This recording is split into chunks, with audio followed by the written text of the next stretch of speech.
Imagine a child who's building a set of blocks, a block tower, has been at it for a long time. The tower is now higher than them. They're excited about it. Another child building right next to them accidentally knocks it over.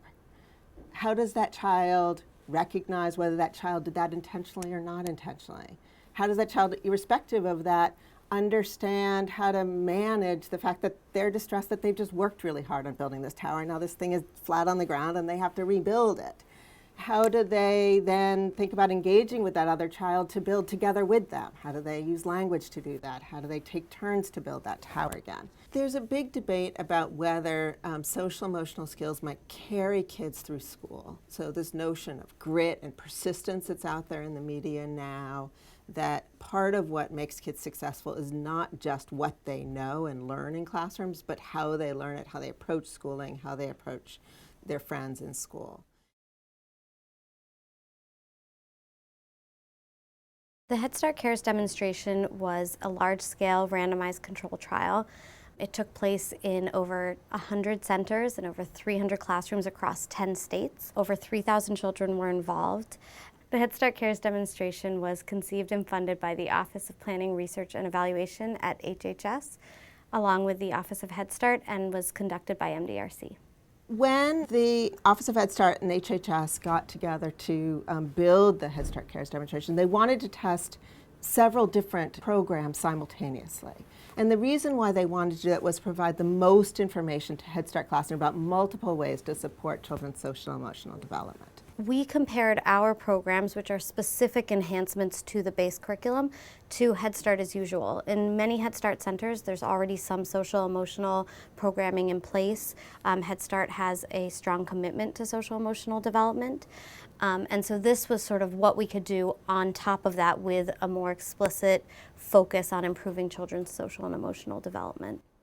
This is an opportunity to understand whether we can improve kids' social and emotional development for kids who face a fair number of stresses in their home environments. These are all kids who are growing up in poverty and had a lot of challenging experiences that may impinge on their social and emotional development.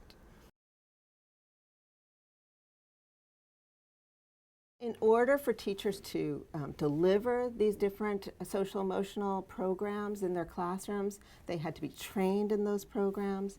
They also were supported within the classroom by coaches. In fact, it turns out that when teachers just go to training and then go back into the classrooms, they often forget the kinds of activities they learn in a training session. So it's really important for them to have somebody next to them to help support their implementation of new programs. It was also surrounded by a set of other professional development that was built by MDRC, a management information system to really track teachers' progress and support teachers' progress in the delivery of these programs.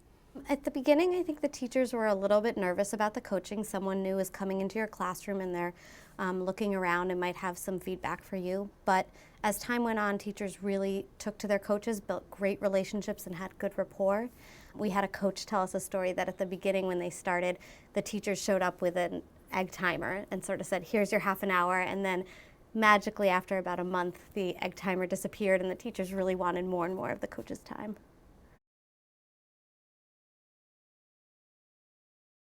We found that it is possible at scale to change teacher practice, which was not necessarily a given. When we went in, we found that coaching was going to be more difficult than we thought. Training was going to be more difficult. We had to get teachers to training. We had to get teachers available and get coverage for them to participate in coaching. And from there, teachers really needed to take what they learned from their coaches and from training and translate that into the classroom. Teachers did see changes in their classrooms. They reported that children had stronger relationships with their friends. They got along with their friends better. In some cases, children were better able to engage in the learning tasks of school. In CARES, we didn't find that improved social emotional skills led to improved pre-academic skills, but that wasn't the main focus of the study. Social emotional skills are important in their own right for how children get along with their teachers and their peers and can lead to better outcomes having to do with staying in school, delinquency, teen pregnancy, things like that.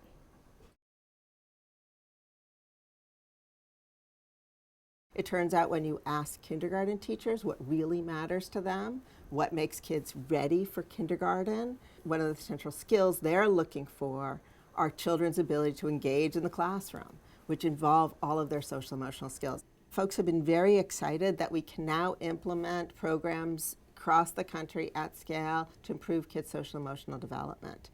I think there's still ongoing questions about whether we can also improve children's pre-academic skills, not at the cost of social emotional development, but in addition to. We already provide training to Head Start teachers. Here's one way in which we know that that training might be implemented in such a way to improve outcomes for kids. Head Start has had a very strong commitment to children's social and emotional development. Here's one way to deliver on that commitment.